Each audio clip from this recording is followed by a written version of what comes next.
One of the best ways to communicate power is to show and not just tell. The Trump administration has done this with women since the beginning. Kristi Noem is an example of the glass cliff phenomenon. Pam Bondi, Caroline Leavitt, all of them too. The glass cliff, like the glass ceiling, is hard to see.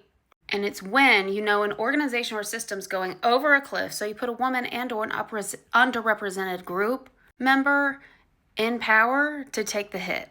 We see this a lot with companies, like when Boeing started getting a lot of attention for its planes falling apart in the sky, they put an Asian woman in charge. The Trump administration put a bunch of women in the jobs that were going to be doing a lot of the dirty work.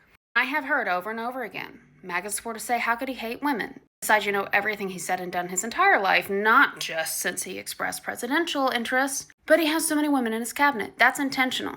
This is showing and not just telling. This is showing us the belief he's already perpetuated that women cannot lead.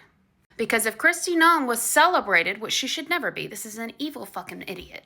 If she was successful to them, Trump would have gotten all the credit. And since she's not, she's off the glass cliff. And today you see all the celebrations, oh, now everything's going to be okay. Everything that went on in Minnesota was just her fault. That's it. And with the Epstein files, just Pam Bondi's fault.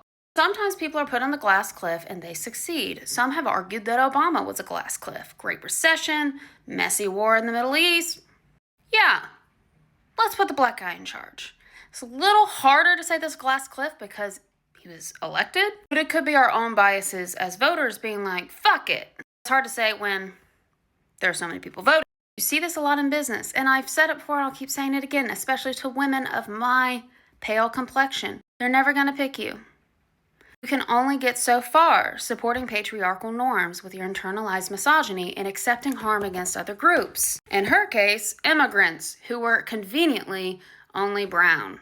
This is like Shiv throughout all the seasons of Succession. Shiv threw away her own career interests, pursuing power in her dad's company that she apparently never had an interest in, and her own family and anyone else she aligns with screws her every time.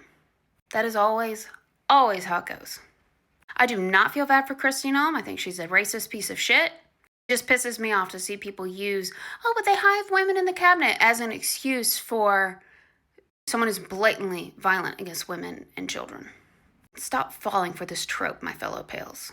Now, interestingly, I have thought Marco Rubio was on the glass cliff for a while because he's the only experienced member of the cabinet, and he's been given like 4 different roles, or at least there was at one point last year. I have a friend in the Department of State. That I'm also expecting that put all the work on the only experienced person in the cabinet, and when he fails, the Latino failed. Now, I don't like Marco Rubio. I think he's sold out. All of them have chosen this.